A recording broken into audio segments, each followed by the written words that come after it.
Hello, Internet. Take two. Grab your popcorn and a nice big glass of nondescript, non-brand name soda and settle on in for an episode of sequels and spin-offs. Co-op Gold Cola. Yeah. Nondescript brand. Fucking Christ, Ryan. That's nondescript brand. You're going to have to go through professionalism training again. Co-op is not going to sue us. Co-op doesn't know what the internet is. I don't even think they've been on it before, so that may very well be true. This is sequels and spin-offs. This is a Pajodcast production. My name is Kyle Snow. You should all know who I am by now. With me, I've got my favorite three people in the world, except for my girlfriend, who's probably ahead of them. And fuck, she's going to listen to this. I'm probably sitting on the couch tonight. I've got Chris Miller. Hello. I've got Ryan, the Power. I'm Pajower. Ryan Power. Yeah, that's me. You got me. I'm here. And I've got the man with the golden voice and the man with the golden hair, Shane Smick. His hair's red. I know, just golden. Well, okay, you know what? No, you got it. Shane, dye your hair gold. You got to fit in with the continuity. Yeah.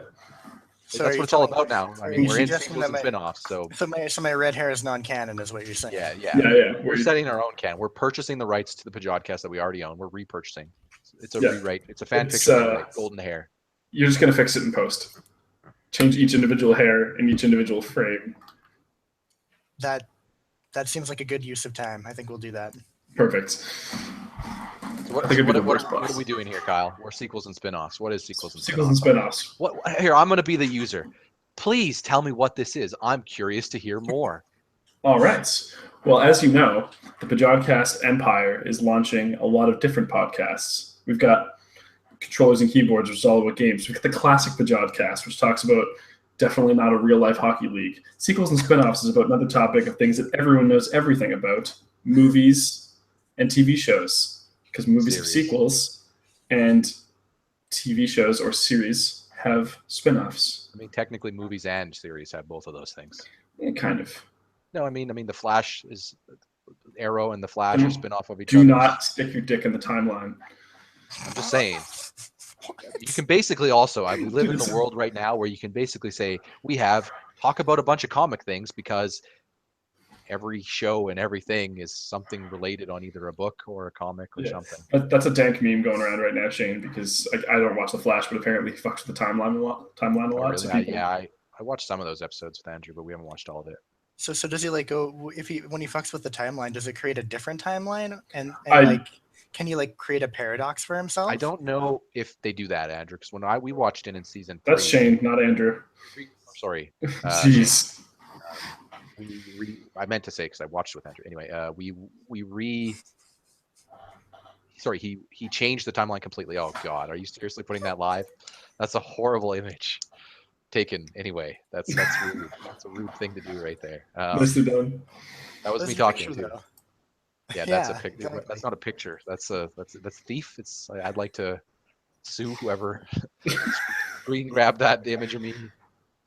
What is the Google Hangout terms of policy like? Well, I'm in control of the stream, so it's really whatever I say, and I like. No, I mean whoever screen grabbed that on Google Hangouts when I was on it previously. Oh, we don't remember. It was one of me or Chris. I'm joking. Anyway, yeah. What was I saying? The timeline, the Flash timeline. There we go. He rewrote it, and then it just completely changed. It was I think they might have brought back characters from that timeline. I don't know. Nobody knows. I'd have to watch it all. I haven't watched all of Flash, but yeah. Yeah. So as you may have guessed, we're going to talk about things that we've been watching lately or things that, are coming out that we're excited about. I think we're going to start with Shane because Shane has seen the most recent thing and probably has some strong opinions about it. Because if there's one thing I know about people in anime, it's they have strong opinions one way or the other. So Shane, you've seen Ghost in the Shell recently. How was that? Thank you for the excellent introduction, Kyle. So I think I have mixed feelings would be the best way to put it. So I guess to put it in context, I was a gigantic fan of the animated series, not the movies. Movies were okay, but the animated series is to this day one of my at least top 5 of all series of all media ever. It is. What came first, the movie or the anime? The very first movie came manga, first. Right? First, like all these things, they were mangas first. Yeah, I assume. I don't pay attention to that. I don't read. But No, but He's illiterate, guys. That's too bad. I'm illiterate, yeah.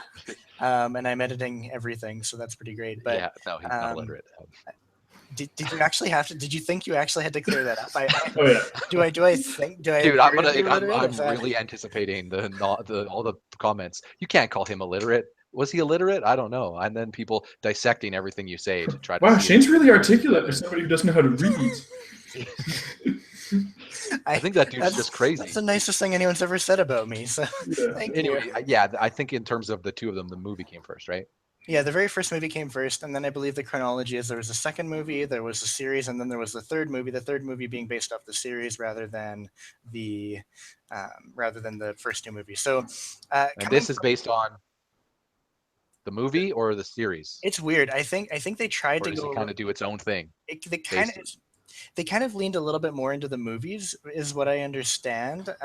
But it's hard to tell from watching the movie, and that's part of my my mixed feelings on this, because the reason why the series was so good, in my opinion, was that you introduce this group, this team of highly capable characters who are very self-assured for the most part. They do have their own like personal demons and whatnot, which they go into over the course of the series. But they're generally really competent. They're like very familiar with the world, and I guess so basically they're just a really enjoyable cast of characters because they all have different personalities and they all come from different backgrounds and whatnot, but they work so well together, in that their personalities fit really well together. So then you come to the Ghost in the Shell movie, which I will say right off the bat before we get into the controversial parts, because I'm sure we'll get into the controversy a little bit. Oh yes. Scarlett Johansson was a good choice in terms of matching how I would imagine the Major, who is the main character, how I would imagine her looking Yeah. and maybe even acting in real life. Like I think she was, especially given how she's been slightly typecast in that kind of Black Widowy, Dead agent. inside type of person. Yeah, like which. Well, You know. dead inside, but more even so like the agent, the operative, the infiltrator, etc. Oh, Like I yeah. think she's Yeah, but I mean, a character trait of most of those people is that they're very withheld, reserved. They don't Yeah, show a lot of emotion. So here's the fun part about that. So Ghost in the Shell, the series, takes you through a whole bunch of really interesting events and talks about the deeper meaning and like how society is affected by how technology is affecting people, that kind of thing.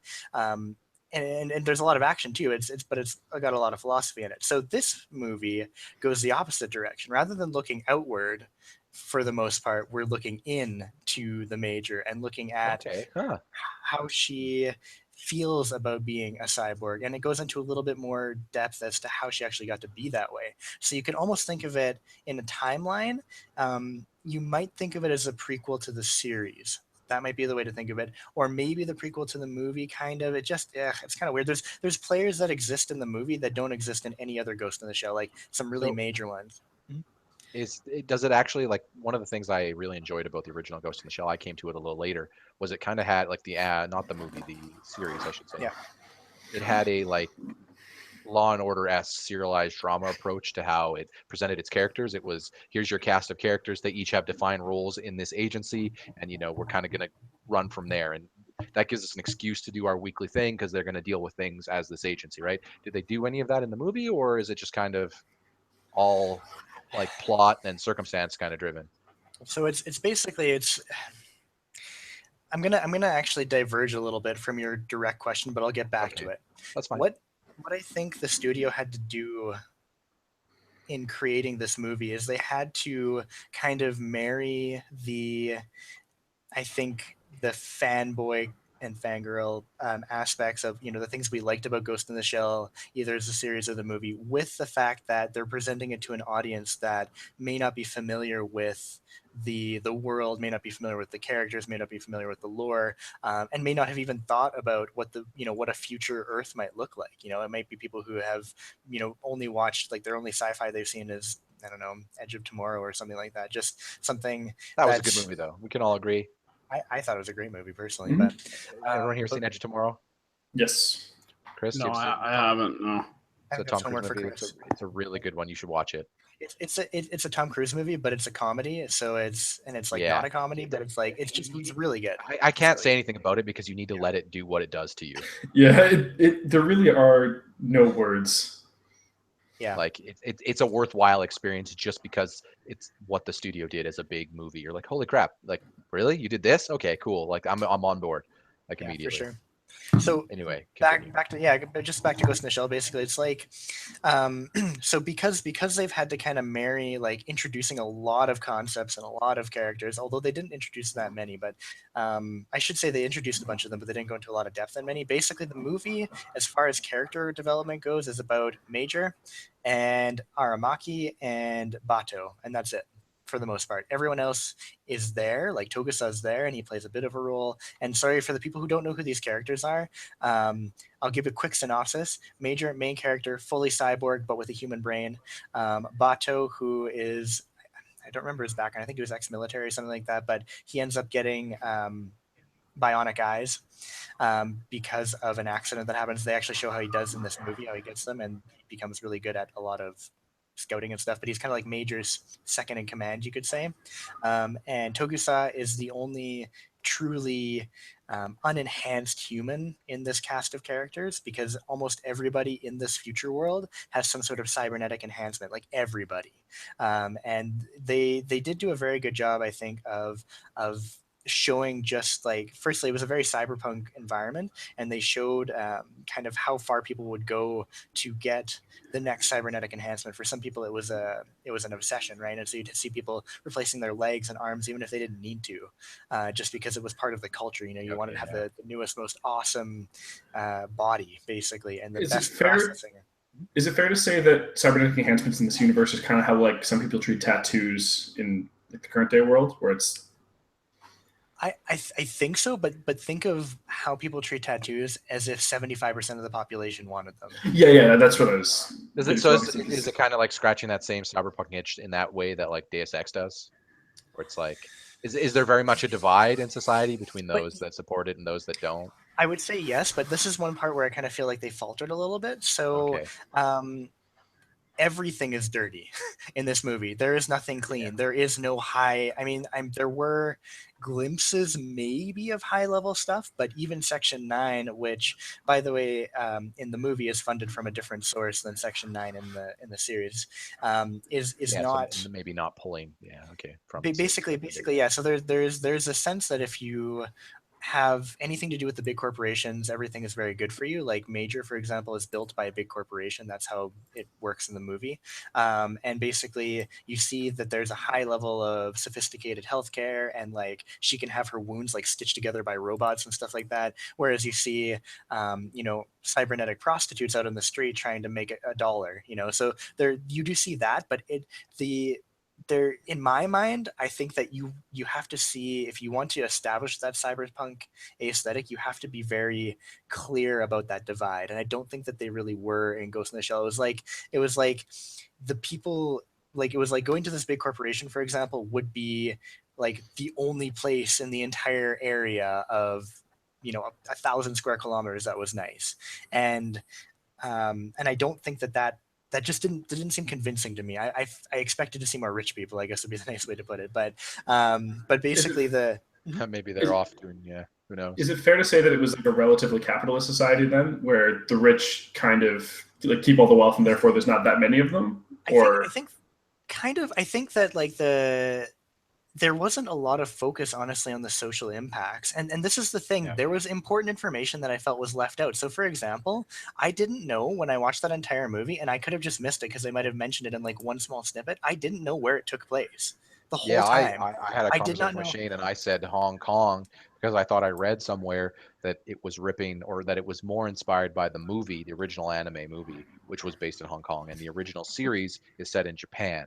And the original series leans into its Japan setting a lot because they try to tell a very social society version of where Japan is, like the internet culture, kids, like all of that. They kind of, part of that's very pivotal to the story in the first season. So obviously, if they don't even care about bothering with which city you're in, or if they did, you couldn't even see it. And even it's not too pivotal. Yeah, so to give a really quick synopsis for people who have no idea what the movie's about, it's basically you've got Major. She's a cyborg. She was rescued from certain death. Her brain is put into a fully robotic body. She is super fast. She has ridiculously awesome vision. Her reflexes are incredible. She's very, very strong. And she's basically used as kind of like an operative slash weapon, if you will, for this corporation, which works closely with the government. They tell you about Section 9, but they don't tell you what Section 9 is. Section 9, for anyone who doesn't know, is public safety. That's what's mentioned in the series, but that's not what's mentioned in the movie. Maybe they did, but once again, it was such a small detail that, yeah.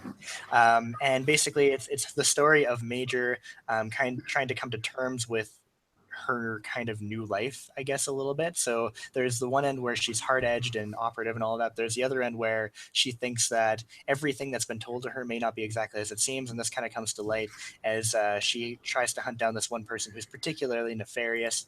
Anything more than that would spoil it a little bit. But I guess overall, I would say that I asked, like, after the movie, I felt really underwhelmed and a little bit sad that they'd done this to my movie or to my series, to your to series. mine. But then I talked to my wife, who had never seen the series before and had no idea even what to expect in the movie at all. And she really liked it. Like, it was maybe a solid 8 for her, and out of 10, that is. And so this really kind of cemented home the idea for me that this movie wasn't meant for me, really. It was meant for people who Yeah. had never experienced the world before to kind of start to understand. And I will say some of the special effects, for example, were top notch AAA Hollywood level, and partly because I think it was financed by Chinese studios, whom like special effects even more than Hollywood studios do, it seems. But so yeah, overall, I would give it a watch. I think that the if you have watched Ghost in the Shell before, whether the movies or the series, though, I would just clear any expectations you have, watch it as a standalone movie, and see where that gets you from there.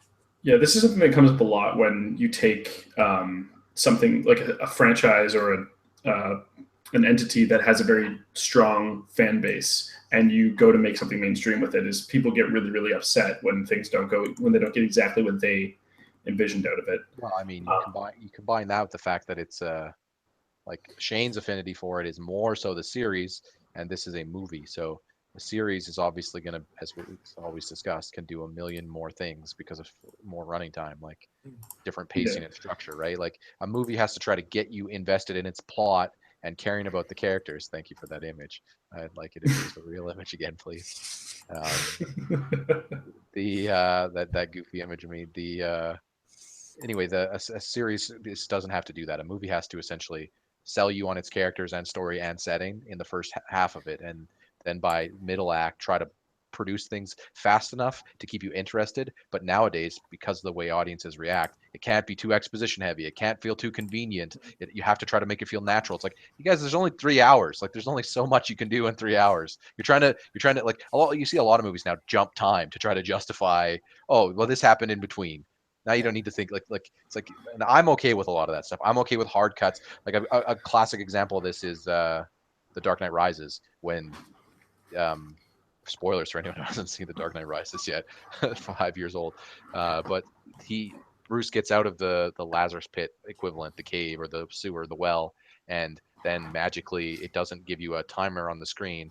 He's in Gotham. And a lot of people are like, how is that? It's like, obviously time passed, months passed. It's like, well, how did he get from A to B? It's like, it's Bruce Wayne. He's probably got $1 billion somewhere hidden in another country. Like, do they really need to add an extra 2 minute scene explaining it? Will that really do it for you? I yeah. mean, I don't know. I'm inclined to agree. The reason I think that this movie in particular kind of plays a pivotal role is that it seems like Hollywood wants to take successful anime franchises and turn them into movies. They did it first, or I want to say first with Ghost in the Shell, but they're also doing it with Death Note, and both met with a decent amount of controversy because they went Western with them. Sorry, what were we gonna? I was no, just gonna say there was also Dragon Ball Z, or Dragon Oh, Ball. okay, that was Like, there are other cases of Hollywood Hollywood's history of adapting anime is about as right, but this feels like it's like a successful as their history of 2.0. adapting video To be games. Like, fair, right? got Like, pretty not great. no, absolutely. But Dragon Ball felt like it was much more of like a 1.0, and like Ghost in the Shell Yeah. feels like this is like a real second Well, yeah, crack. someone cares And- who made this movie for sure. You know what I think my biggest hope for this movie is that wow, that was really slow. I really hope that that it does commercially well enough that they consider investing in a sequel. And I know it hasn't done that great, which makes me kind of concerned because there is potential. And I mean, The maybe rumors that maybe I've even heard right now is that it could lose about 50 mil yeah, and total. that sucks because there is definitely potential there. Like I do feel like they dumbed it down even more than they had to. But But that's if you include, I think that's if you include like marketing and stuff, which doesn't get included in budget costs usually. But like on the wiki, for example, it lists budget of 110 and it's grossed 129. So it's technically made. I mean, that's all. The real question is if they could spend less money. Like if you could make this movie with half the money, I think you could easily make money on this thing. Like there's enough fans out there and enough interest, like you're saying. given how much CG they used, I think it's entirely possible they could have made it. And the CG, by the way, was quite excellent. Like I barely noticed it. Like I think we're in the cutting edge of cinematics right now. I think we're at the point where CG is like almost past that uncanny valley. Like you can imagine most of the things in Ghost in the Shell being something that you would walk down the street and see, even if it's completely fantastic. So I have to give them kudos for that. The CG was spot on. It was really good. Mm-hmm. And I think that something that like this could set the tone to see if we see a lot more of this was because of the controversy that we did see early on in development that we've also seen now with Death Note, which I don't think I agree with it for Ghost in the Shell. Not that I've seen the original series, but I do agree with the concept, but not for the same reasons with Death Note. Like a lot of people were just like, "Oh, you can't make it a white person because like you're whitewashing this industry because it's an Asian product." First of all, like I've seen a decent amount of anime. It's like they're not traditional. They don't tend to be traditional Asians. Like they're a fictional white person in these universes. Okay.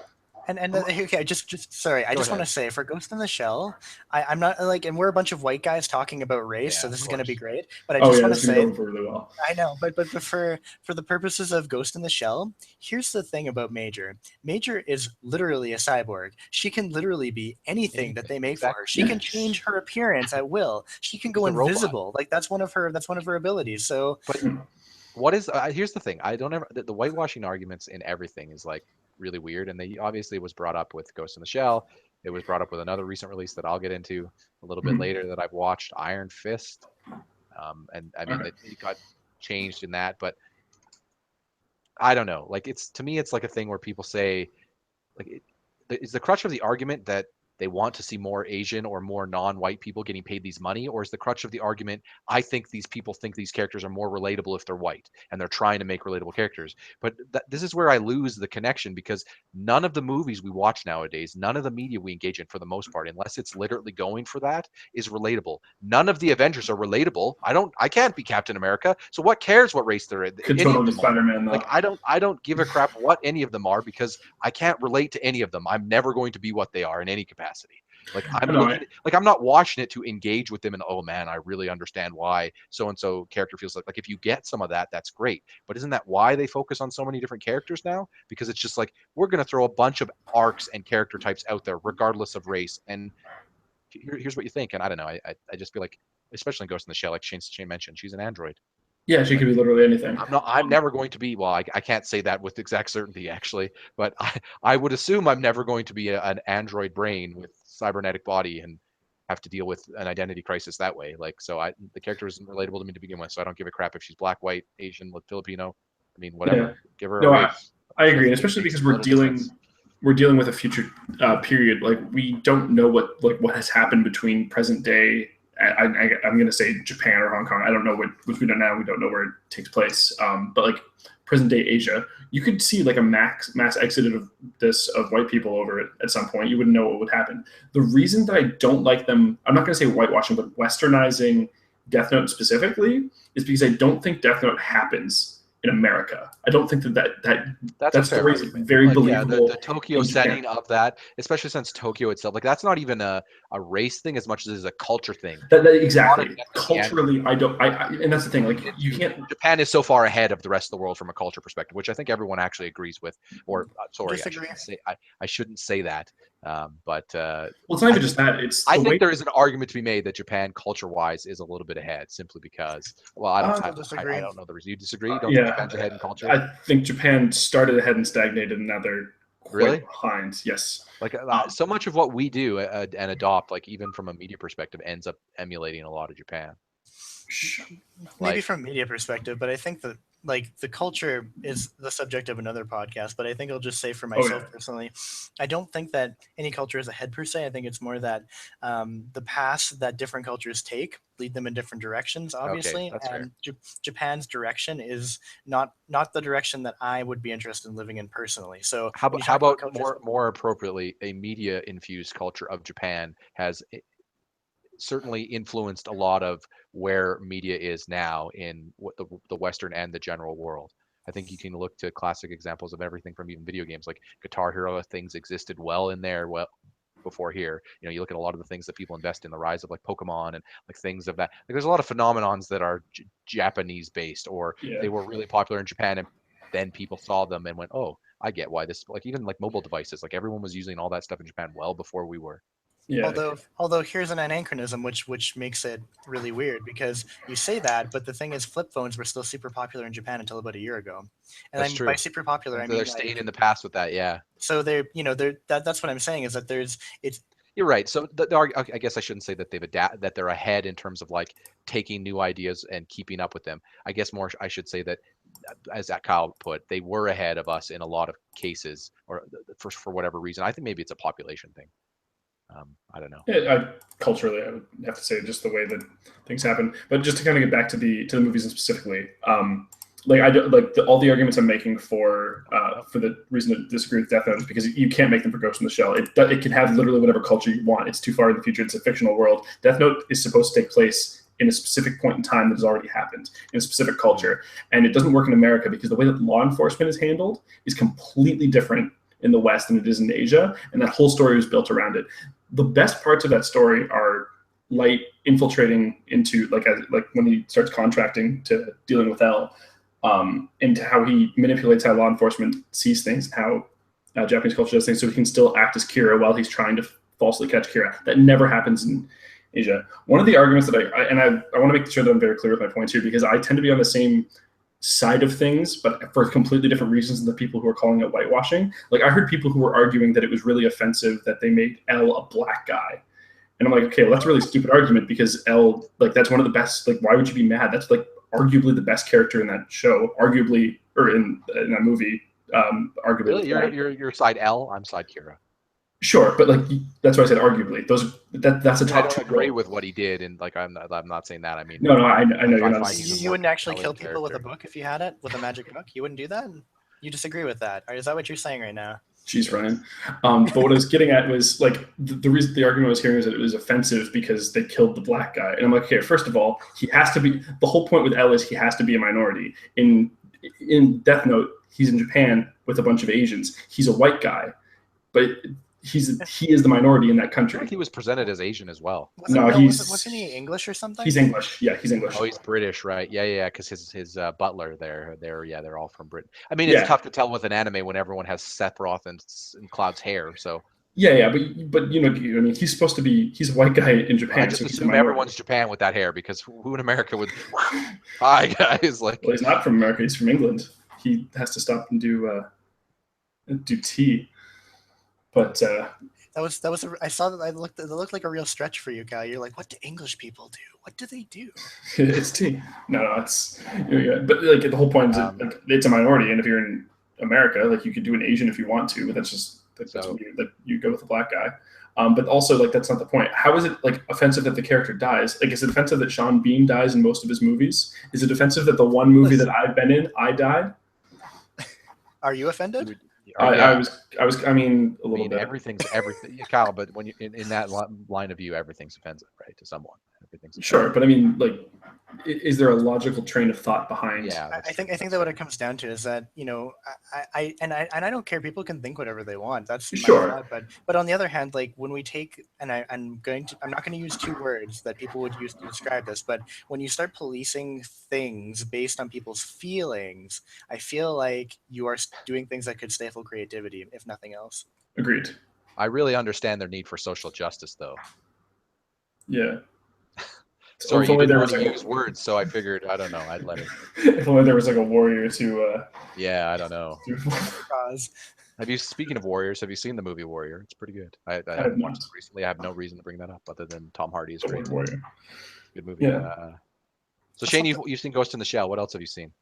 Have you seen Lately, anything else recently? Yeah. honestly, nothing of that much note. I think I've watched I watched Moana and Kubo and the Two Strings with my wife, so those are pretty exciting. Hold on, wait. Oh yeah, like I was telling you though, just gonna say, speaking of needing a warrior, social justice, Moana was the first Disney movie I've seen where the female lead is a legitimate female lead, and when she doesn't know things, she tries to learn them rather than relying on someone else to do them. And even though she has to confront her like actual like the end of her abilities at some point because she's just a normal person going up against like demigods and things like that. It was if they had a mission to make a woman look empowered in a movie, they did a very good job of it, in my opinion. So that's all I'm really going to say about that. The movie was fine. It was a Disney movie. Is that the first time that you've seen that though, Shane? Because keep in mind, my girlfriend is possibly as into, if not more into Disney as your wife is, and I would argue that there is a strong female lead who takes care of things herself, if not misguided, in Frozen. Frozen, yeah, but like The cold didn't bother her anyway. I guess Also, doesn't Jennifer Lawrence do that in the Hunger Games? I mean, come on. That wasn't a Disney movie, Ryan. I guess I was thinking Moana more so because really all Moana, the blood and killing. I thought maybe for sure it was Disney. Huh. for me, I think maybe I think you're probably right about Frozen. I guess it just strikes me as not the same because you're dealing with magic. She can literally use magic, and for me that doesn't really level the playing field. It's like saying Superman, I don't know, he managed to win a 100-meter race. It's like, well, that's fantastic. Right, but the magic is her issue there because her entire adolescence was trying to learn how to cover up that gift, and she didn't want it. Okay, And she then was abused though as a child. Her parents she were was just like, we don't want to deal with that shit, so don't do that anymore. Totally lost on the Disney talk. That's something I'm not as engaged with. Oh, I'm sorry, Ryan. You haven't been watching. You haven't been keeping up with Disney. I don't know. The last Disney movie I watched was the one that Katie watched when I did a swap with Shane and Katie when I was there, which was years ago, and it was called Tangled. Oh, that's my girlfriend's favorite movie. I actually really like that movie personally, so for what It's all right. I have a dream. I mean, there's some really good moments in that movie. Too bad you get slapped in the face by a fish over and over again by the music and the non-subtle Disney-ass of it. Hey, is this person the villain? Can't you tell? We play evil music. Yeah. And she wears all black. Before we go too far into good Disney, people don't wear black. Well, I wear a lot of black. I guess that means I'm evil. That's true. Vinny Caravella, also evil. Before we go too far into Disney, we're going to have to let it pull it back a little go. bit. How about we? Oh, Okay, God. that was no. That's what Shane was playing. I'm switching. You know what? Chris is being presented now. I was prefer to going hear to from Chris anyway. Chris is falling asleep. To be fair, so Yeah, we got to so. jolt him. Jolt cola. Oh shit, we're gonna be taken down. I don't have a can to brand. Thank No, you God. don't. Also, you're not presenting. Chris is Jolting. presented because he's more interesting than us. Please go ahead, Chris. What have you watched lately? It's funny. I used to do a thing where trying to watch 100 movies in a year off a specific list, and it was quite a challenge. But these days, I pretty much watch kind of whatever I have time for. It's mostly shows rather than movies. Lately, I've been kind of watching Riverdale, but we've kind of catching up. Like that's the Archie and Jughead, right? That's like the dark version of that. Okay, Right, but no, but it's that's like the soap CWOC spin version of it, right? Like Yes. that's what it is. Yeah, Essentially. everyone's good. dating everyone, but it's So like, what is different about that than the comics? Like obviously tone, I'm assuming. Yes. I never read the comics, so I don't personally. Okay. Okay, Well, the I'll fill in comics the are very differences lighthearted. afterwards. Like if I recall correctly, people would make fun of Jughead for doing dumb things at a diner. Sorry. No, Jughead was a mooch who never had a job, and he would always he so could he'd eat a lot and have the body that I do. Yeah, he was eat burgers, right? He liked burgers. Yes, a shit ton of burgers. In this story, he's an abused child. What? Holy Yeah. crap! Oh, he's straight homeless. His father is involved in gangs. He lived in a drive-in, and then the drive-in gets leveled. So this is the Shakespeare version. Yeah, but no, but it's really weird because Jughead has this really dark and mysterious life, and then Archie's problems are all complete bullshit, and you just hate him because he's I have stage fright. So you've seen lots of it too. Then. What am I gonna do? Oh yeah. Alex and I watch it every week. Okay. And he's like, what do I do? I can't play football and do music at the same time. And Jughead's like, I don't have food. Can we just say Cole Sprouse? Pretty nails it. impressive. Pretty Yeah. impressive. How many episodes of that thing are there? I think that we like 8 or 9. I think we can agree, Chris, that the Jughead does not have a particularly. I thought it was on Netflix. So isn't there a whole season? It is. No, but they're doing it one at a time because it's also on. It's also on a TV network. But I think Chris, we can agree probably something like that. Chris, I think we can agree that Cole Sprouse and Jughead in this show do not have a sweet life. All these inside jokes that only these two get, and anyone who's watched Riverdale. No, this isn't a Riverdale joke. This is a Cole Sprouse joke. He got his start. Yeah, he and his twin brother was in The Sweet Life of Zach and Cody. And that was kind of where Disney got big. They got their start. Is that a Family Channel movie? Hang on. No, it's a TV show. Also, they actually got their start in the Adam Sandler movie Big Daddy. Wait, from that movie. Kid? Oh yeah, man, they were the kid. Listen, I don't think Adam Sandler movies are great, especially when you revisit them. You go, holy crap! Oh wow, I was a dumb person when I was a teenager. Let's not forget they also. Yeah, he's also Ross's kid in Friends. Oh, that's right. He's Friends, Ben. Yeah. But Big Daddy's a good movie, guys. It's better than it's his best movie. Yeah. John Stewart's in it. That's why I defend that to the end. Besides Riverdale, I did rewatch Civil War the other day. Man, that movie's fucking great. God, I love that movie. When it comes to superhero movies. Yeah, for the record, I'm pretty sure all of us right now are all at some point or another enamored or invested in the juggernaut that is the Marvel Cinematic Universe. What the fuck happened to Simmons? I believe. Yeah. There's I think all of us have watched Agents of S.H.I.E.L.D., not all of it, but I know I haven't watched the current season, but to some degree. And I think all of us have watched every offering that they've put out otherwise, right? With the exception of Netflix, I think. I watched Iron Fist, but I haven't finished Jessica Jones. Are we talking movies? Yeah. I have not seen Ant-Man. Okay. Or Strange. Ant-Man's Doctor Strange. You haven't seen Doctor Strange? Doctor Strange is legit hilarious. All right, like Shane gave me homework in the last podcast. Chris, I'm going to give you some homework. Go fucking watch Doctor Strange. Jesus Christ. But yeah. So also Ant-Man. Ant-Man's pretty compelling. We all have different opinions, I think, of some of the movies individually, but I mean, I think as a whole, the cinematic universe is. I'm surprised at how it's still able to remain so relevant, and not only that, but interesting. Like, I want to go see this. Like, what the hell? This is like their 80th movie. Yeah, for a while there, they were getting a little stale, and all of a sudden now everything's kind of fresh again. You got Civil War really did a great job. I mean, Guardians too, even for that matter. But now you got Strange, and then you have Thor, which is Thor and Hulk, and that's gonna be so good. Well, bringing in like the new people they brought in Phase 2 with like Chris Pratt coming in and like Benedict Crumplesnatch, just those are people that tend to do well in basically everything they're in, right? Parks and Rec is really beloved with the character of Andy Dwyer, and I mean Sherlock. Everyone loves Sherlock. Yeah, I mean Sherlock was fantastic. It's still going. I haven't seen the newest season, but I haven't seen the newest season yet either. But Chris, on a second viewing of Civil War, like one of the things I've heard criticized about the movie, and like I was a big fan of it when it came out. I know you guys were, because I saw it with one of you. I saw it with Shane and Dane in theaters. The convenience factor. A lot of people, like I know Noah, a buddy of ours on the VHL, talked about this. He was arguing with me about. It all kind of felt too convenient, like the plan for the villain. How did he plot all this to go all the way to the end? And I remember arguing with him, like, I didn't really feel like he plotted all that. It felt like he the only thing he started was like, and again, this is spoilers for anyone who hasn't seen Civil War, but it's been out over a year now, so it's okay for us to talk about it. The bombing that framed Winter Soldier. Like I felt like that's the only thing he really did, and other than that, he went to the facility where the Winter Soldiers where the Super Soldiers were being built, and assumed that the Avengers in some capacity would chase him. And then everything else, the airport scene and all of it, like everyone tries to tie that like it was all his idea. I'm like, I think he just knew they were at a fragile point, and he tried to drive a wedge in it, and just it worked. And they really play it off in that movie that everyone knows Cap and Iron Man are super different, and that personality-wise, they're clashing. And that's all he used that against them, basically. And that, I don't see how that's convenient. I mean, I guess it kind of is, but like, I don't think that's a knock on it. I mean, the video he plays only plays if Cap and Iron Man are both there.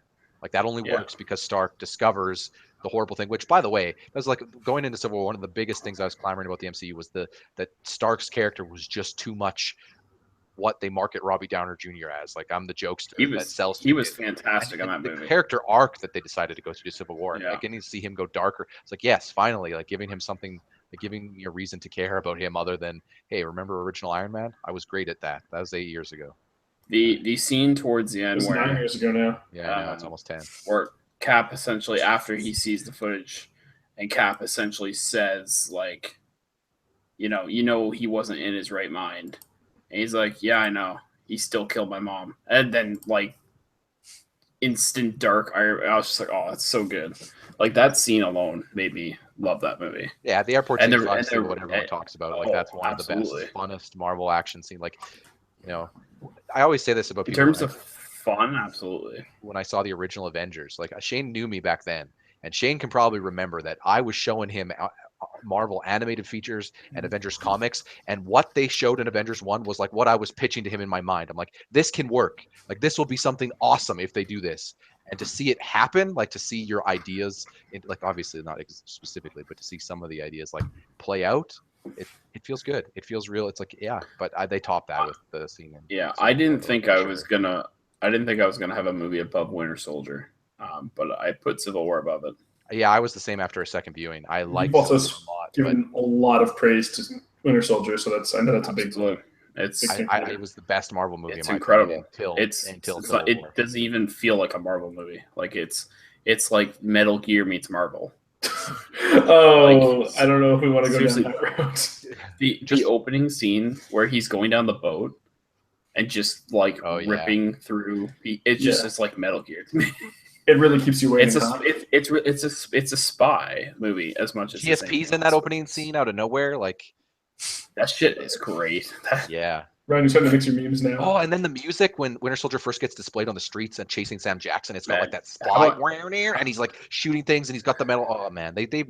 How about anything that does a good job with its side characters, like making you care about them, not even just for stories, but like, oh, these side characters are just as cool as the main heroes. It's like it was definitely that. Like, for those things, do a great job. That stuff. Anything the Winter Soldier in is gold to me. I mean, yeah, I'm a Winter Soldier fan like, too. Legitimately, he does. What's the actor's name again? Sorry, someone refresh me. Oh my goodness. Sebastian Stan does such a great job of that character, and it's such a like compelling character when on screen, and like it's as simple as just being a badass at times, and it's just compelling to watch. Though. Now, do you guys ship Cap and Bucky? No. So do we ship? Like what? Like you want a relationship? It's a fan servicey thing. It's essentially scour 4chan, Shane. You'll find it. Are we ship talking means about... like it's like if you're watching a TV show, for example, I'll give you everyone who watched The Office ships Jim and Pam, which the show obviously gives into. Like a compelling relationship that should grow. And whether Kyle means like an actual romantic one or just a bro dude one, like either or is applicable. Here's another thing. They present in the story is fine. The humor in Civil War when it was Cap, Soldier, and Falcon was fantastic. Like, it was like Cap and his boys. Like, you could just see a movie of just those three. Yeah. Well, as someone who grew up, out. like the Avengers comic that I relate to the most is the New Avengers, and it has a lot of Cap and Iron Man's in it for a bit until they split off because it goes into a whole New Avengers versus Mighty Avengers versus New Avengers type thing that was during Civil War. But like it has a lot more of those rugged guys. Like it doesn't have Winter Soldier, but it has Falcon, it has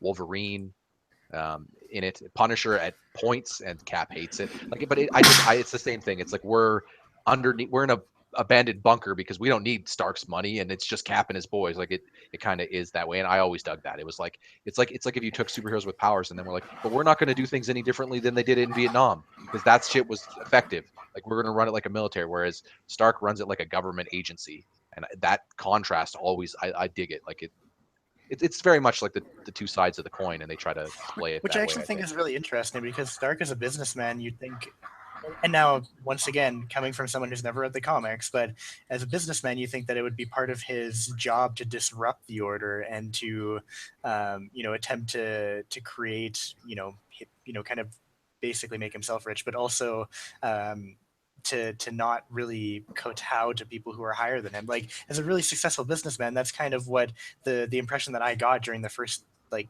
2 Iron Men, at least, where he was like the badass who had all the money and who had all the technology, and then he still ends up going for the registry, which I thought was, I don't know, it doesn't really seem right to me on a fundamental for level. me, the reason I think it all sells, and this is something that I think the Marvel universe and to a degree the DC universe and universes in general are starting to do this more, but they don't get enough credit for. Marvel does it the best, I think.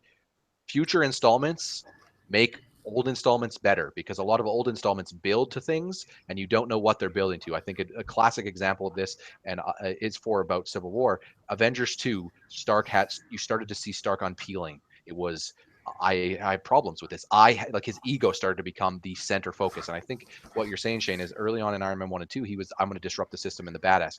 And then as Avengers started to roll around, his perspective changed. I've already disrupted the system, which means I am the badass. I run this show. I'm going to save the day. And much of Avengers 2 is he needs to save the day. And if it has to be me because it's me.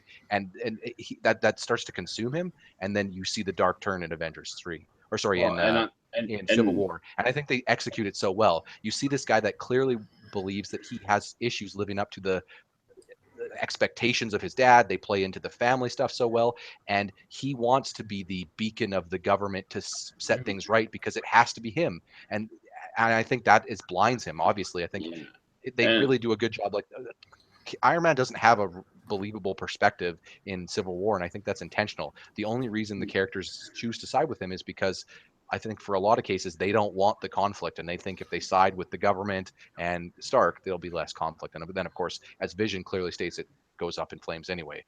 Sorry, I would add that like in Iron Man 3 as well, as much as I hate that friggin' movie, and the scenes with the kid as well kind of lead into Civil War, because in Civil War the big thing he uses as his reason for registration is that a mother of one of the kids that end up dies in Avengers 2 shows up, and she gives a picture and all that stuff, and it like eats Tony up. And I kind of wonder if they're almost playing off like he's starting to open up to others, not just be this cocky, it's Tony Stark, right? I don't think so. Because I think I kind of felt like that was more like a lot of Stark's arc has been about, I used to be a weapons dealer. I have to make up for what I did that was bad. So when someone approaches him that's like, people are dying, Stark immediately freaks out about it. Whereas Cap's like, I've been to war. People die. That's how this thing works. Do you think we can stop supervillains from doing this shit? No. It doesn't matter whether we're government, whether we're not, there's going to be casualties. And if you're not as a soldier, he recognizes that. Anyone who's been in war realizes that there's no such thing as no casualties. There's always going to be an upset family. And Stark, so obsessed with trying to make things right, any mention of anything he could have done wrong, he just flips. He just loses it. There's a really big ego. We have to stop this immediately. And it's like, I don't know. Like and part of it I do is, like I said, is he has to do it himself. Right. It's a huge. Sell that a lot really well, both Avengers 2 and Civil War. There's a huge ego component with Stark, right? Because the whole thing with like Cap's point of view is Cap has the same goals as Tony, but Cap literally couldn't care less if he's the one who saves the day, or if like he just wants to make sure that the world like lives on through. He doesn't really think about it, really. For Cap, it's suit up. There's something wrong. Go. Yeah. We're in war right now. Like, because for Cap's perspective is that he is in a war. He's in a war with the supervillains or with the new world, right? Like, but for example, I think that if Tony got all of the attention in the media, Cap would be totally fine with that. I don't think the reverse would be true, right? Tony would be like, okay, I'm sorry, I was there too. You guys, like, Captain America's great, but I'm Iron Man. Did you like? It would eat at him inside. So what Cap is proposing, what Tony's proposing is that he wants there to be a government registry, because then there's order and numbers, and Tony's number gets to be at the top. Whereas Cap's like, no, we can't have that because of all these practical reasons. But practical reasons like, hey, I was in this war that had some kind of bad shit happen when a government went sideways. Nobody else was. Wasn't Shield, who was affiliated with the government, just infiltrated by Hydra? Like, Yeah, exactly. Cap's seen his fair share of. We need to do this ourselves. That's the best. Yeah, whereas Tony's Tony's like, and Tony's like, but I can make sure that doesn't happen because I'm Tony fucking Stark, which isn't. I'm your enigmatic leader. Yeah, he's got a little bit too much of an ego when it comes to things. Yeah. Anyways, Shane, you said there was something else that you watched recently. Sorry, it's. Have you guys ever heard of Black Mirror before? No. I've seen it on Netflix. I haven't watched it. Okay. I don't think It's one of those things that I the just. Blacklist. That's got James Spader, but yeah, that's a different one, I think, isn't it? Yeah. It's quite. James Spader's different. not in this, right? Okay, yeah. This is one of those titles that I was pretty content to just kind of flick past, and then my wife brought it up. She's like, "It's really good. You should watch this." So Sherlock, how they have like 3 episodes per season, and they're like long and involved and intense and good. Like over an hour. They're basically they're movies. Yeah, they're short movies. Yeah. So Black Mirror is a lot like that. But Black Mirror is set in what I can only describe as a dystopian future, but not the dystopian future that you might think. So can I make a guess, and you can tell me if I'm right about something? Sure. Is the show based on a series of directed at young girls' novel books? Oh, God, okay. I hope not. Sorry, but that's become a thing. Dude, especially with dystopian futures, that's a thing. Like, there's so many of them that are that. What was the new one? So there's obviously Hunger Games, which is pseudo-dystopian. And then there's that new one that Divergent or whatever, that series. That's a one that's the same thing. Like, there's been a lot of, hey, we set this in a world where the rules are all fucked, like the equilibrium style. So this is different than I think almost any series that I've seen before, because it every single episode saying is its dystopian own... doesn't hold the weight anymore because so many things have been dystopian. Well, every so I'll give you an idea. So every single episode is its own little world. So it's a complete story from start to finish. So here's an example of the very first episode. Actually, I don't even know if I want to spoil it for you. Yeah, just reading the wiki on this, I'm sold. Okay, yeah, I see what. Yeah. So basically, I'll let you explain it. So basically, things look okay and fairly normal on the outside, but then something happens, and you realize that there's something about this reality, this world in the future that is completely fucking awful. Like, it is like, in some cases, like heart-wrenchingly depressing. Some of them, like I can't really spoil too much, but basically I will spoil the very beginning of the first episode. So the Prime Minister of the UK is being briefed by people because there has been a kidnapping of a princess, like a UK princess from the royal family, and the demand of the attacker is only this. Through an encrypted relay, he said that the Prime Minister has to have sex with a pig live on TV. And if he does that, the princess will be released. Yeah. And that's how it starts. And basically, the reactions that everybody have is very realistic. Everyone just kind of laughs at it, right? And they're like, that's stupid. Why would he ever do that? And then they start to unravel the plot more. And by the end, you're like, holy shit, this is just ridiculously awesome. The second one is about I'm not going to say too much, but basically imagine a life where your entire reality is recorded, like all your visual and everything you hear, and then you can play it back later whenever you want and play it back for other people. That's the premise of the second one. The third one, I don't want to spoil too much about, but just imagine that you are in a world where you live underground and your existence consists of 2 possible professions, and one of them is riding a bike, like a sitting in place bike. Stuck there forever? I'm assuming that has something to do with power, like the hamster wheel thing. You would think, and you have to see it though. You just have to see it. I can't say too much more than that. So is every episode an entirely different cast of characters in reality? Yes. Okay. What connects them into one show then? Well, I think partly it's that they're all called Black Mirror, but they're all BBC productions. Actually, they may share some of the actors. It's possible, and usually, Kyle, those would be like tonal elements. Those things would share, or thematic elements. Like, it might be artistic in that way, where it's like you're trying to find the loose connections, not by like narrative or structure between these worlds. Because keep in mind, if it's like, I haven't seen it, but if it's presenting a completely different reality every time, they could easily say we have infinitive realities that are disconnected. Yeah, it's they're like all in one universe, so we're viewing them. That's it. what I would say is that if you've ever watched a BBC series and really enjoyed it and just wish they do something a little bit edgier, that's what this is, and it is Yeah. really good. Okay. Like, it's everything is high budget. The acting is superb in general. Like, it's really good. I would recommend.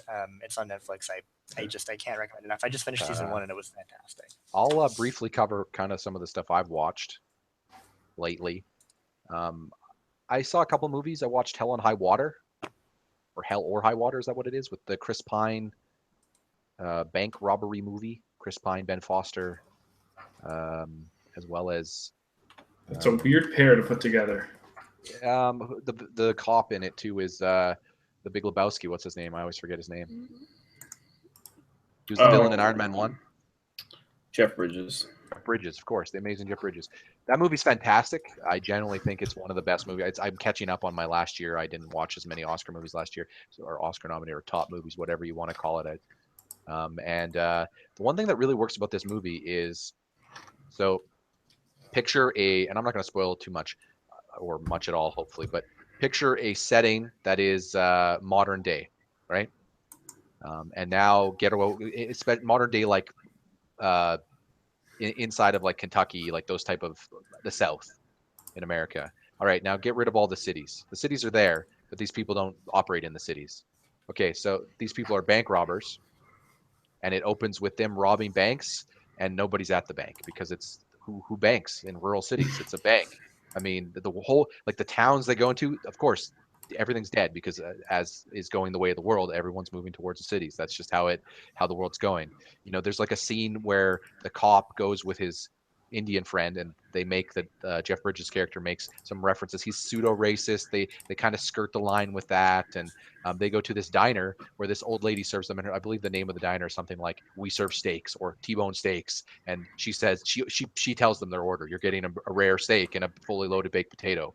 And if you want some organic, get out of my restaurant. Like, you know, it's really selling this rural. But then they play the other twist on it, where as the cops are trying to investigate these series of bank robberies that these two do, a lot of the people in towns don't give a shit. The towns say, who cares? The bank stole how much money from everyone before? All these guys are taking is whatever they have in cash, which is like 30 grand, if that, because money isn't real anymore. Who cares?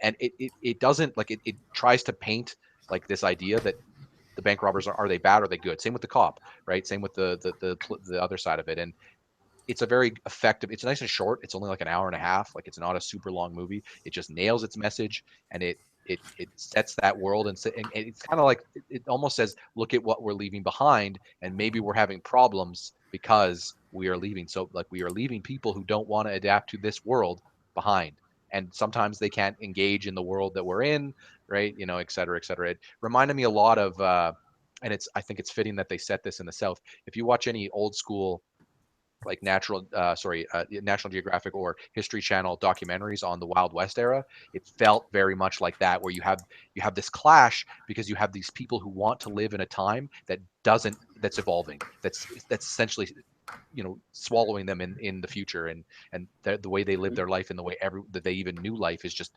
changed so rapidly that of course there's backlash, of course there's fights and killing and horrible stuff, because to these people you're killing their way of life. And I feel like that's topical for now too. Like, I think just for today's world, you know what I mean? And I think the movie did a great job of subtly just setting a universe where it can say messages, but not super strongly. Like, it's all very subtle, and I think it was effective. I also watched Star Trek Beyond. Yeah. Another Chris Pine movie. Star Trek movie. We had a Chris Pine night, or a couple nights in a row there. What did you think about it? I thought the first half was garbage, and the second half was actually pretty good. See, Andrew and I started playing a game where we were laughing and counting until the next big CGI crash scene, and I was like, see, this is the one thing I didn't anticipate of really digging the Marvel movies and what they do, is how much of an impact that high level of action has had on every other thing. That's just like, man, I could really use a personalized Star Trek story. Why don't we just focus on something small scale? But Star Trek Beyond goes for the big moments. I have a really it very big much felt like that. Uncharted almost in so many ways. Like, Captain Kirk was just running and jumping and reacting to everything, and he's charming and laughing, and yeah. He's Nathan Drake. I actually had a big issue with this, specifically with Star Trek, because Beyond? with Beyond, but because of what it because it's a Star Trek movie and what Star Trek is supposed to be. Star Trek, like the Federation exists in a world where humans don't want or don't have a want or a need to survive anymore. It's just taken care of. They've got replicators. Everybody has their basic needs met. So humanity has really evolved. I say humanity, but all the Federation races have really evolved to a point where knowledge is the only thing that's left, right? So it's really important for them to go out and learn and to try not to interfere. Star Trek has never been about giant, like let's run and gun action moments. Episodes have had that in key individually, moments, but they sprinkle it in with realistic, and that's never plan A. Timing. Yeah, exactly. You never watch Picard be like, well, we should just go in and just blow everything up. But it was like, okay, we got really fucked here, and now we're gonna have to fight because otherwise they're gonna kill Wesley because he fell in a plant. You're speaking to the TV series though, which was obviously way more grounded and right. But this is something I've had an issue with. This nicely done. Yeah. Oh, are you really proud of yourself? But have you seen any of the actual movies other than these ones? Not the remakes. Have you seen the originals, like with Shatner and Picard? Not the Shatner ones, but I did see. All those movies are just as action heavy as the. I know. The action heaviness comes from the fact that it's a movie. That's just part of the ballgame. But those other movies do a better job. I even think the remakes 1 and 2 did a better job selling the. There's also a natural progression scale of it. Yeah. Of it starting out with them trying to go in Plan A, of it being very civilized and well thought out, and then their plan gets fucked. Like normally in an episode, they're going with Plan A fails, they go with Plan B is sort of successful, but then another problem comes up, and then they have to go for the sort of fucked Plan C, and then everything ends up working out. But this is a movie. Plan A doesn't work. In the earlier ones, Plan A doesn't work, Plan B doesn't work, Plan C doesn't work. Then they get to Plan F, and then it's okay, now we have to go for the crazy shit thing. But they were reduced to that. That was never what they were supposed to be doing. In the newer movies, it feels Plan A is just do what Plan F would have been. I think it feels like what you're saying is that it feels a lot more chaotic, or that it feels less like the crew is in control, and they're obviously going for that with moments of this movie with them reacting to gravity falling and crazy action moments. But yes, for the record, for people listening, I've watched pretty much every Star Trek related thing recently. I had never seen any of it. I saw sparingly episodes growing up. Then someone started, Dane and Shane and some of my friends started getting me into watching the reboots, and I was like, okay, I'm gonna go back and see the original series, movies, everything. So the only thing I have left to watch is Enterprise and a season and a half of the original series. Gonna let you know something right now. Enterprise might be the worst. I'm happy to have gone through the trip, but one of the things that a couple of things.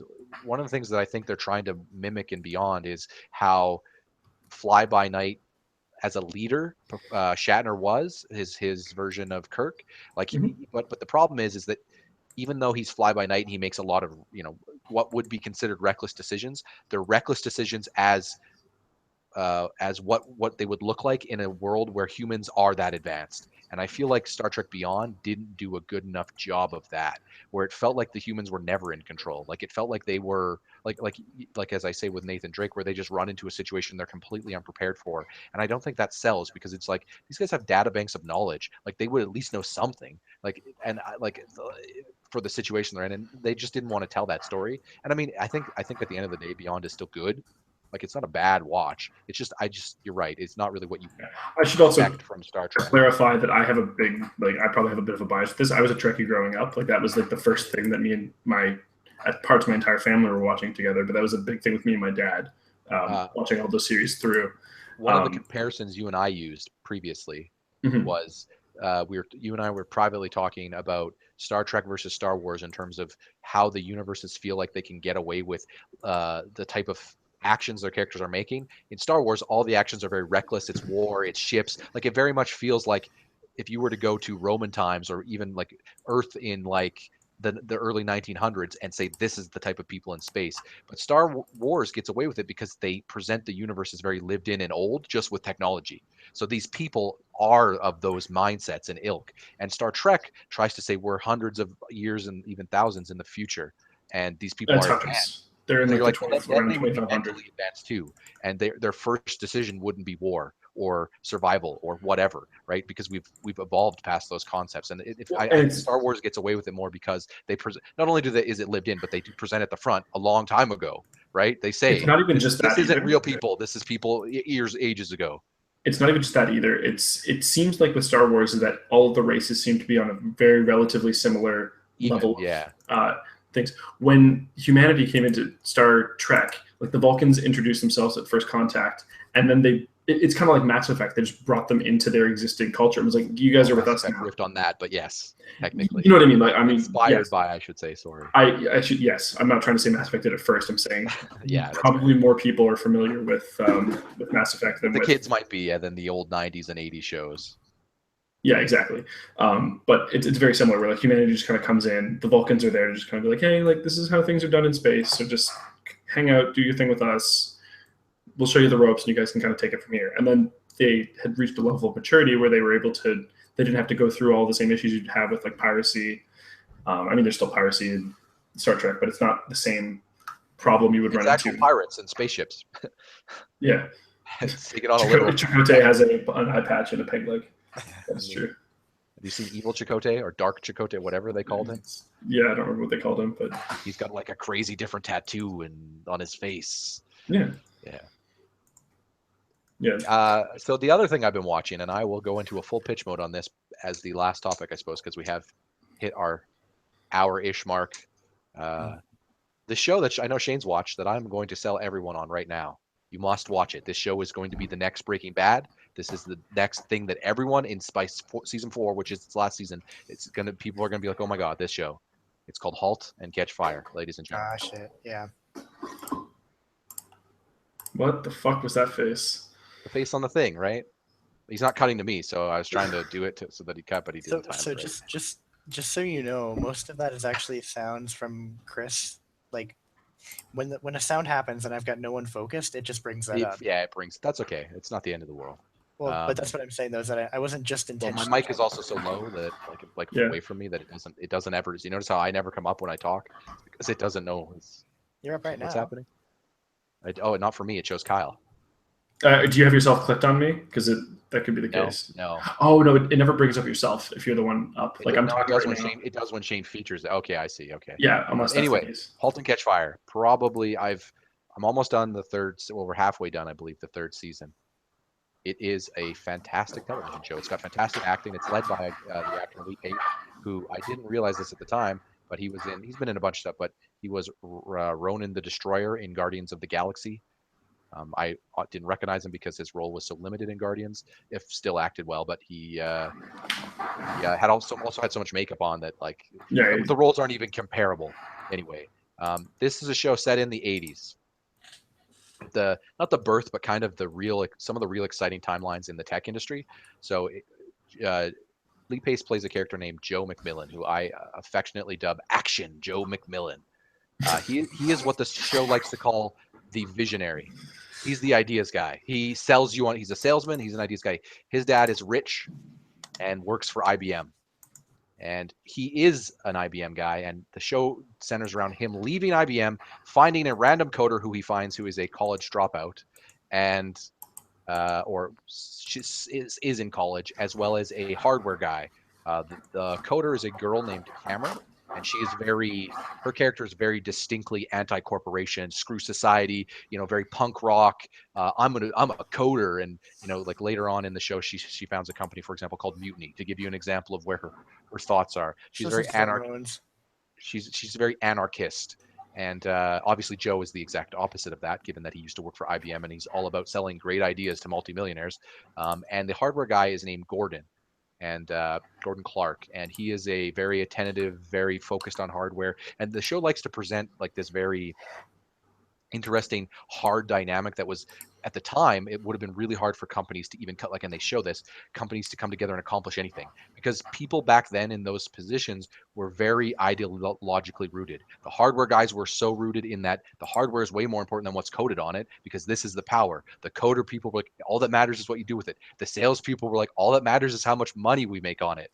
And we live in a world now where we can talk about, like we talked about it on a Gamecast about Hitman, about how the business venture can work with the creative in a way to generate a product that's actually more special. But this feels very much like a lot of those old companies in the 80s trying to discover that they could actually, it's the best of everything that makes the best. It isn't one ideological or sorry, idea over the other, one theme over the other. And it's really good. Like instead of just focusing on the businesses as well, the business aspect of it, and them building things and trying to do things, it focuses very much on the characters, and it isn't afraid to shake things up. You have to pay attention at all times, because months could go by. It could just say 6 months later. It could just say, a week has passed. They like to gloss over not important events, but events that you would assume would happen. A character is frustrated, there's been a breakup or something to that effect. It doesn't show you them crying in their room for a week. It's very fast, and it's trying It to expects you to understand human it's emotions. also trying to thematically relate to the tech industry, which is also very fast, because that's what these characters are having to deal with. They might be going through a lot of personal stuff, but they're in an industry that is constantly changing and evolving. In one of the later seasons, one of the character mentions how much they love the industry for that exact reason. Sure, it's disposable. It's always going to be onto something new, but at the same time, it's so exciting because you're always on the verge of the next great thing. And the show highlights that aspect so well, and it's just so well acted. It's so character, like I said, it reminds me of Breaking Bad. It does, sure, the main character might be pseudo Joe McMillan, but it focuses just as much on the other characters, just as much as Breaking Bad was about Walter White and Pinkman and all the other side characters, even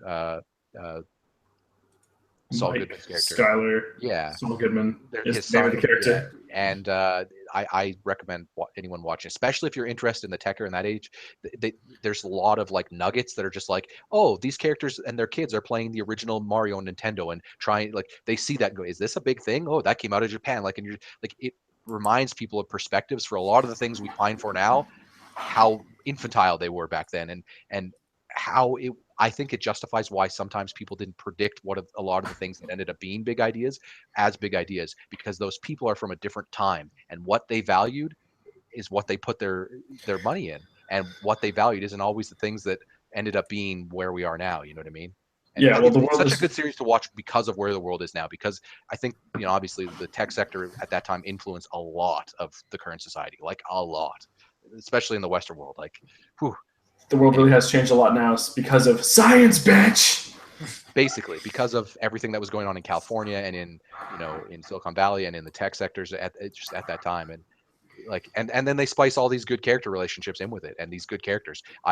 Action Joe McMillan might be one of my favorite characters of all time. He's a very manipulative, tries to control everything. Because of that, everyone like is panicked around him, but then is like enamored by him. Like there's a scene where the Gordon Clark character says at one point, like the coders are insulting Joe. Joe no longer works with them. Coders are insulting Joe, and Gordon says, "Don't insult him. He's not stupid. He's brilliant." And when you're taken in by his thrall, like when you go near, and they sell this every time he's on the screen with anyone. Shane's seen it. He knows what I'm talking about.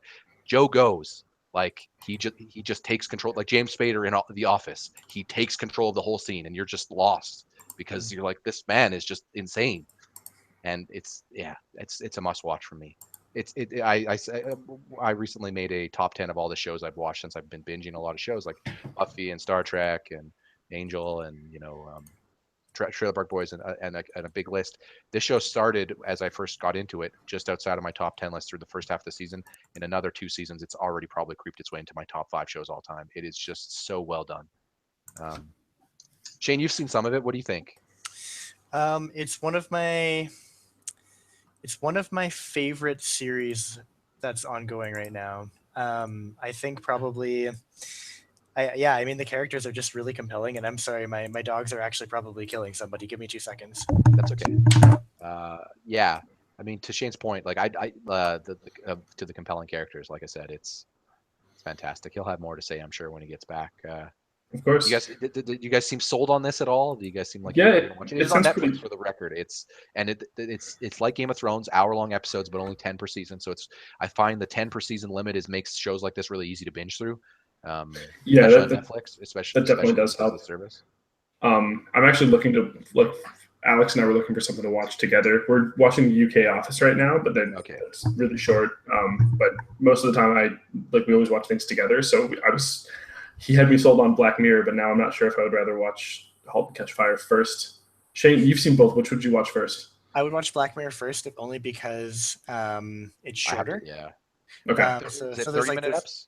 No, I think they're hour, but there's only three per season, right? So and there's only 3 seasons right now, I believe. So, but yeah, I was gonna say though, what's really interesting to me in *Halt and Catch Fire*, which you should still watch Mhm. at like the same level. Well, different paths. Once again, we talked about Of Culture course, before. It's the of same course. thing, different paths. They're 2 very different shows. But *Halt and Catch Fire*, the evolution of Gord and Donna's relationship is really interesting. The evolution of all the characters is actually really interesting. Oh, Shane, I know I'm ahead of you. It just keeps going, man. It just keeps going. Yeah, it's a really good show. Like I if I had more time, I'd be through it already. Probably. It's really good. I mean, AMC kind of had a really good thing going with Walking Dead, and then they kind of like let it trail off. I feel like over time. Breaking Bad came out of AMC. Yeah. Breaking Mad Bad Men was was AMC. But that's what I'm saying is that this is one of the good ones. This is one that as I've seen so far, I haven't seen a bad episode. I don't believe. It's as someone who good. watches, I just saw the first episode of the new Better Call Saul season.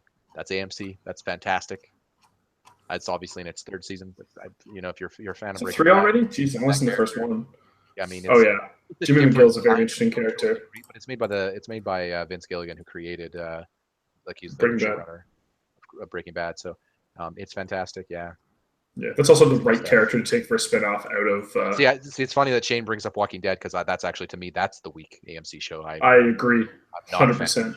I was really like, for me, I was actually a really big fan for about the first 2 seasons, and then after that, it started to lose me because the tropes became overused, and there's always the one evil bad guy who's always going to betray you in the end.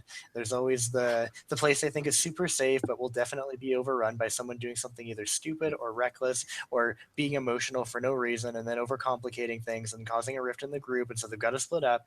And then the zombies occasionally show up, but usually only when things were already really bad in between all the people, and then by that point they can't do anything to stop it, so they have to move again. It's like the same cycle over and over and over again. Well, and I guess I looked at what you said. we have to move again. I've only seen one, and I wouldn't even call it recent. I've seen one Walking Dead episode to completion in a while, and that was my roommate watched the show pretty regularly, and he watched the final season episode of the last season they had, not the newest one, but the one before that, where Negan is around, and then of course they leave it on a cliffhanger of who he's going to kill, and that was enough for him to say, I'm not watching the show anymore. Yeah, I'm not watching you draw out a story that should take 1 season into 12 seasons. Like, yeah, that was a really good part in the comics already, but I kind of started tuning out as well, but I caught up on even fans of the show, it seems, are starting to take that it might jump the shark a bit, if you will. Oh, it's totally jumped the shark. I was a fan of the show, but I'm off that. Just from an outside perspective, that's all I've seen hubbub about. I'm sure there are still people out there who will defend what the product is now. Of course there are. They probably have reasons for it. For me, my issue was, Shane talks about that cycle they go through. I would be fine if that was the cycle, if what I was listening to from a dialogue perspective was better. But for me, the characters acted and felt like they were from the 1980s, not from the 2000s or the other 2000s. They're pretty flat. That's the problem, though, right? But the decision-making process never seemed logical to me. They're more inward focused, and maybe that should be the case, but I don't know. Like, I figure if a zombie apocalypse happened today, right now, there would be structured humans already forming new governments within a month. That does happen. It does, and then it goes horribly wrong, as you would expect. Yeah, but that, I don't know. Like, I even again, my early experience with the show, when I tried to get on board with it, was earlier on in the show. I felt like in general the humans reacted, like Shane said, they split off a lot, and I was just like, why would, like, it just, none of it seemed like, I don't know. Lack of trust is what ends up being the thing, right? Yeah, but for me, if you're gonna set something in the modern day with zombies, the people have to expect that zombies were going to be a thing, because we live in a world where zombie culture is everywhere. It's to the point where people are sick of it. So if people are sick of it, then if it were to happen, wouldn't we be prepared for it to a degree? No, because you're talking about zombies, and they're clearly talking about walkers, which are 2 100% separate things. Oh, God. Hey, they never say it on also, the show. For real, give me the 28 days later zombies or none. Those things are scary. Those things actually chase up on you and like murder you in a second. Yeah. To be fair, Ryan, outside of the first 2 seasons, the walkers don't really end up being the threat. They tend to be. Yeah, I know, other humans. That makes it even dumber. Why aren't they all working together to get rid of all the zombies on the planet? Done. Let's show. Yeah. That's what would really happen. It's actually Because government impossible. doesn't just, I don't know if it's Every dead human turns into a zombie, whether they get bitten or not, right? But then they can't focus on characters' internal struggles with survival, even though they could still, because the whole world changed. But then it would not be as extreme. There wouldn't be as many life or death camera situations Extreme with capital X. where you have to put the stakes all on the line. Tension, tension, tension, tension. Every That's time. true. Yeah. Speaking of terrifying things, we're basically done here. But speaking of Yeah. a real terrifying thing, it's finally come true, guys. The Marvel Comics character Wolverine will be merged. There'll be a new Wolverine. And it was something I read recently.